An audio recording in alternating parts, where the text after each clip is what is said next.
قبض کی ٹوٹل بیماری جو ہوتی ہے وہ شیطانی بیماری ہوتی ہے، پتہ آپ کو؟ ہاں، اس کا بڑے سے بڑے ڈاکٹر سے پوچھ لیں، وہ کہتے ہیں ہم آج تک نہیں ہمیں پتہ کہ یہ کیسے ہوتی ہے۔ رات کو سونے سے پہلے 5 دانے کالی مرچ کے لے لیں، یعنی کہ یہ 10 سال سے اوپر والے لوگوں کے لیے 5 دانے، چھوٹے بچے کے لیے 3 دانے کالی مرچ۔ اس کو کسی بھی مثال کے طور ٹشو میں اس کو رکھ کے 5 دانے اوپر سے گلاس یا کوئی چیز کی چوٹ مارے اللہ اکبر کر کے، اب اس کے ٹکڑے ہوں گے، اس کو پیسنا نہیں ہے، پھر اس کے بعد اس کو پانی سے پہلے سونگنا ہے، جیسے وہ ٹوٹے اس کو ایک دم سونگنا، لمبا سانس لینا ہے،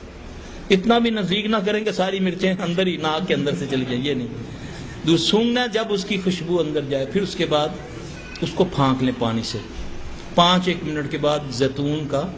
1 بڑا چمچہ وہ پی لیں، چھوٹے بچوں کو